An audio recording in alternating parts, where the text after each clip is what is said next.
Assalamualaikum warahmatullahi wabarakatuh. Di kesempatan kali ini kami akan mempresentasikan hasil diskusi kami tentang aplikasi syariah ekonomi Islam. Sebelumnya terima kasih kepada Bapak Rizky sebagai Bapak Pembimbing Pendidikan Agama.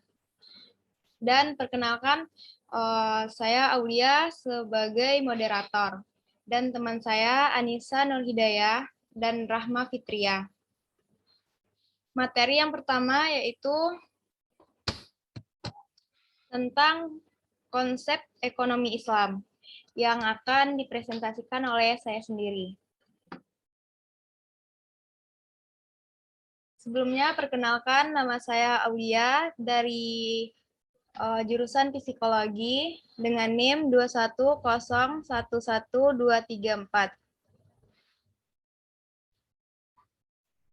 Konsep ekonomi Islam. Pengertian konsep ekonomi Islam. Ekonomi merupakan salah satu cabang ilmu ekonomi yang menggunakan syariat Islam sebagai landasan teori dan pelaksanaannya. Bentuk dan ciri-cirinya berbeda dengan ekonomi konvensional pada umumnya. Sebagai suatu sistem ekonomi yang dijalankan berlandaskan syariat Islam, ekonomi syariah memiliki beberapa prinsip yang berbeda.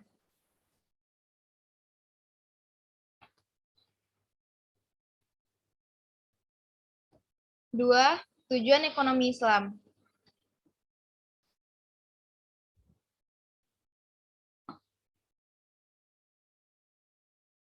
Profesor Muhammad Abu Zahra mengatakan ada 3 sasaran hukum Islam yang termasuk dalam hukum ekonomi Islam yang menunjukkan bahwa Islam diturunkan sebagai rahmat bagi seluruh umat, yaitu yang pertama, penyucian jiwa agar setiap muslim bisa menjadi sumber kebaikan bagi masyarakat dan lingkungan. Yang kedua, tegaknya keadilan dalam masyarakat. Keadilan yang dimaksud adalah mencakup aspek kehidupan di bidang hukum dan muamalah. Yang ketiga yaitu terwujudnya maslahat. Para ulama menyepakati bahwa maslahat yang terjadi puncak sasaran di atas mencakup 5 jaminan, yaitu keselamatan keyakinan agama, keselamatan jiwa, keselamatan akal, keselamatan keluarga dan keturunan, dan keselamatan harta benda. Lanjut. 3. Prinsip-prinsip ekonomi Islam. Prinsip ekonomi Islam secara garis besar mengajarkan bahwa harta bukanlah satu-satunya tujuan kehidupan di dunia. Namun harta hanyalah fasilitas atau sarana untuk beribadah kepada Allah Subhanahu wa taala. Berikut ini beberapa prinsip yang harus kita ketahui. Yang pertama, prinsip ekonomi syariah dasar. Yaitu 1. Berbagai sumber daya dipandang sebagai pemberian atau titipan dari Allah. 2. Kerjasama merupakan penggerak utama dalam ekonomi syariah. Yang ketiga, menjamin kepemilikan masyarakat dan penggunaannya direncanakan untuk kepentingan orang banyak. Yang keempat, melarang segala berbentuk riba. Yang kelima, menolak suatu akumulasi kekayaan yang dikuasai oleh beberapa orang.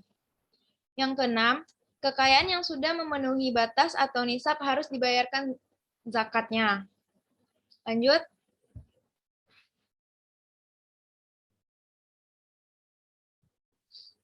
Yang kedua ada prinsip ekonomi syariah secara rinci. Prinsip ekonomi syariah jika ditelaah lagi secara rinci memiliki beberapa poin tegas dan beberapa dengan sistem ekonomi konvensional yang sudah berkembang di dunia. Ekonomi Islam menjunjung tinggi ketauhidan dan ketakwaan kepada Allah. Meski demikian, ekonomi Islam tak hanya menambah manfaat kepada muslim saja, tapi kita bisa diaplikasikan ke semua kalangan. Berikut adalah prinsip dasar ekonomi syariah secara rinci. Yang pertama, keimanan. Dalam kegiatan perekonomian, baik individu maupun kelompok, harus memegang erat prinsip ini agar perjalanan ekonomi sesuai dengan ajaran Islam. Yang kedua, memberikan manfaat. Di dalam ekonomi konvensional, yang menjadi manfaat adalah menggunakan sumber daya seminimal mungkin dan menghasilkan keuntungan sebanyak mungkin. Namun, di ekonomi yang dilandaskan syariat Islam, ada tujuan yang lebih dari itu, yaitu ada kemaslahatan dan memberikan manfaat bagi kehidupan masyarakat yang lebih luas. 3. Sumber daya manusia. Dalam menjalankan ekonomi Islam, setiap individunya harus memperhatikan segala aspek yang tidak menyeleweng dari nilai-nilai dan segala berbentuk kecurangan atau penipuan. 4. Harta. Konsep yang diterapkan adalah harta dalam bentuk apapun, berapapun jumlahnya, hakikatnya semua itu hanya milik Allah semata, dan manusia hanya diamanahkan. Yang kelima, adil. Keadilan sangat ditekankan dan telah menjadi kewajiban di setiap aktivitasnya. Keadilan di sini diartikan sebagai perilaku di mana menempatkan sesuatu dengan tempatnya, di mana prinsip ekonomi harus menerapkan dan melayani semua masyarakat tanpa memandang status sosial. Lanjut.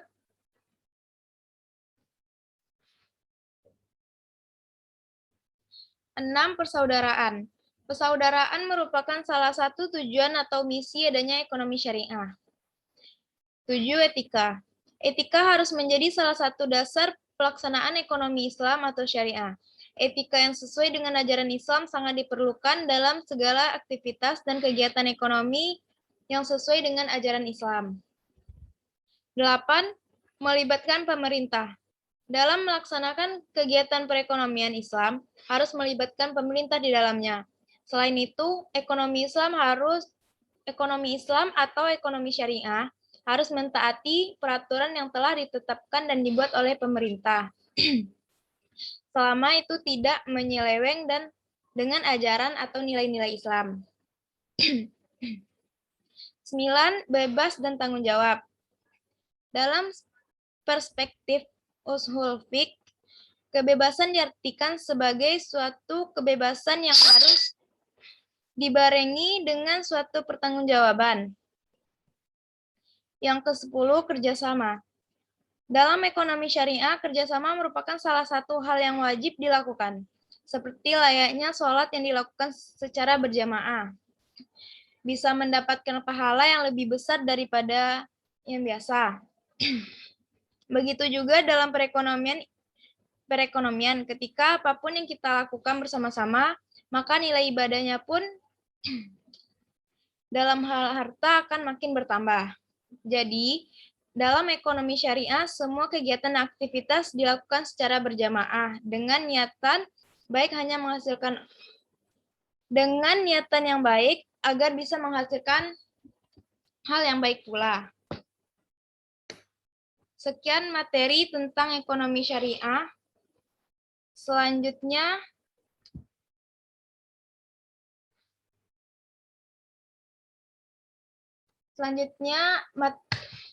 materi yang kedua adalah perbedaan ekonomi Islam dengan ekonomi non-Islam yang akan disampaikan oleh Rahma Fitria. Kepada Rahma Fitria, disilakan.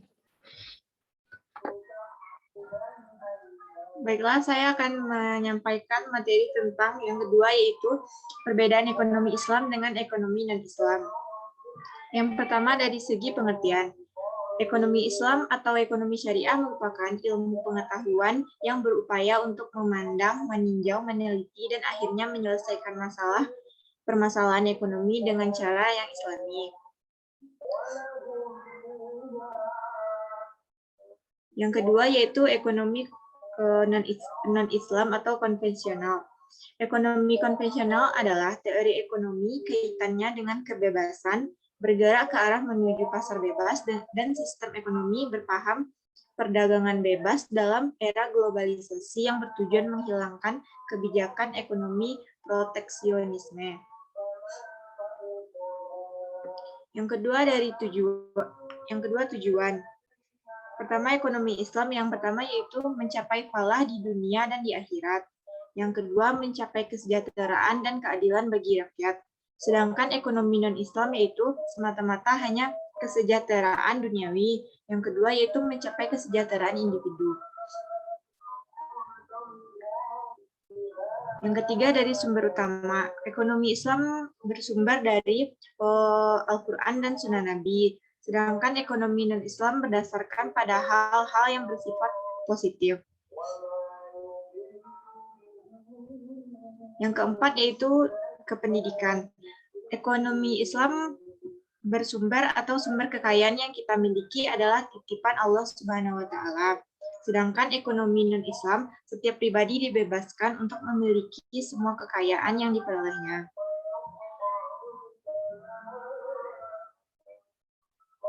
Yang kelima yaitu dari keuntungan. Ekonomi Islam mendapatkan keuntungan dari bagi hasil, sedangkan ekonomi non-Islam dari bunga atau denda. Yang keenam yaitu dari segi menangani masalah. Ekonomi Islam menyelesaikan masalah dengan menentukan prioritas, sedangkan ekonomi non-Islam menyelesaikan masalah sesuai dengan keinginan individu.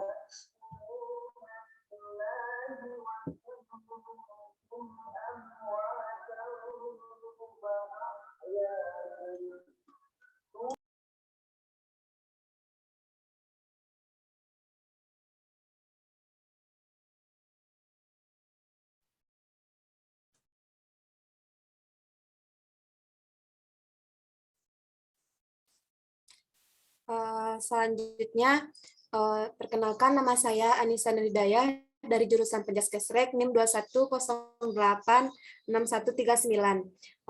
Saya akan mempresentasikan tentang masalah-masalah ekonomi Islam dalam masalah-masalah ekonomi Islam dalam Islam. Menurut pengertian ilmu ekonomi yang merupakan ilmu pemenuhan keinginan manusia yang tidak terbatas dengan sumber daya yang terbatas, maka yang menjadi permasalahan utama di sini adalah ketidakterbatasan keinginan manusia. Manusia sebagai makhluk yang tidak pernah puas dengan selalu menginginkan hal-hal di luar kebutuhannya dalam kehidupannya. Menurut Maslow, setelah kebutuhan fisiologis, keamanan, sosial, dan harga diri manusia pasti menginginkan aktualisasi diri. Aktualisasi diri bersifat tidak terbatas yang pada akhirnya akan membuat manusia tidak pernah puas. Keterbatasan sumber daya di sini dapat diverifasikan ke dalam dua subpokok pembahasan. Yang pertama yaitu distribusi sumber daya yang tidak merata. Manusia sekali distribusi sumber daya yang tidak merata antara individu merupakan salah satu penyebab kelangkaan relatif. Sumber daya ini meliputi sumber daya alam maupun manusia. Bentuk ketidakmerataan ini antara lain adalah adanya ketidaksamaan potensi sumber daya yang dimiliki oleh masing-masing daerah. Misalnya di Surabaya banyak terjadi kawasan-kawasan industri, sedangkan di Penegoro jarang terdapat industri. Yang kedua yaitu keterbatasan manusia. Terciptanya sebagai makhluk yang memiliki penciptaan di atas makhluk lainnya di dunia tetap memiliki keterbatasan yang tidak dapat dilampauinya. Yang selanjutnya yaitu untuk memecahkan masalah-masalah ekonomi di atas, maka ekonomi Islam memiliki beberapa solusi, yaitu yang pertama sifat qanaah. Qanaah atau berpuas diri adalah suatu konsep yang diutarakan oleh Islam untuk mengatasi sifat manusia yang tidak pernah puas. Yang kedua yaitu konsep maslahah. Maslahah adalah segala bentuk keadaan, baik material maupun non-material, yang mampu meningkatkan kedudukan manusia sebagai makhluk yang paling mulia. Selanjutnya, penerapan ekonomi Islam. Ekonomi syariah merupakan ilmu pengetahuan sosial yang mempelajari masalah-masalah ekonomi rakyat yang diilhami oleh nilai-nilai Islam. Ekonomi syariah atau sistem ekonomi kooperasi berbeda dari kapitalisme, sosialisme, maupun negara kesejahteraan. Selanjutnya, bentuk-bentuk penerapan ekonomi Islam adalah sebagai berikut. Yang pertama yaitu perdagangan atau jual beli. Yang kedua, tidak mengambil laba terlalu banyak. Yang ketiga, membayarkan harga agak mahal kepada penjual yang miskin. Yang keempat, memurahkan harga atau memberikan korting kepada pembeli yang miskin. Yang kelima, bila membayar utang, pembayarannya dipercepat dari waktu yang ditentukan. Yang keenam, menggunakan prinsip khiyar, yaitu adanya peluang untuk melangsungkan atau membatalkan akad jual. Yang ketujuh, jual beli kredit. Selanjutnya ada dua bentuk jual beli kredit antara lain. Yang pertama, yang pertama yaitu sewa menyewa. Sewa menyewa adalah terjemahan dari bahasa Arab al-ijarah. Orang yang menyewakan disebut muajir. Penyewa atau orang yang menyewa disebut mustajir. Dan barang yang diambil manfaatnya dinamakan dengan makjur. Selanjutnya mudarabah. Mudarabah atau kirat adalah persetujuan antara pemilik modal yang menyerahkan modalnya kepada pedagang atau pekerja untuk diperdagangkan. Keuntungan dari dagang tersebut dibagi sesuai dengan kesepakatan bersama. Apabila terjadi kerugian dari perdagangan tersebut, ditanggung oleh pemilik modal.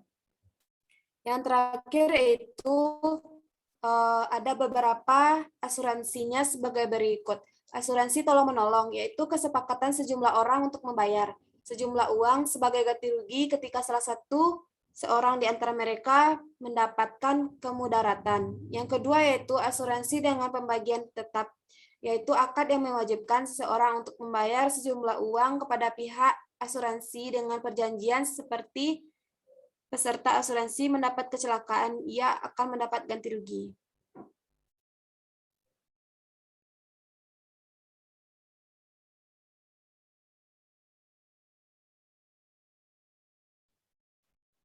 Oke, terima kasih kepada Anissa dan Rahma.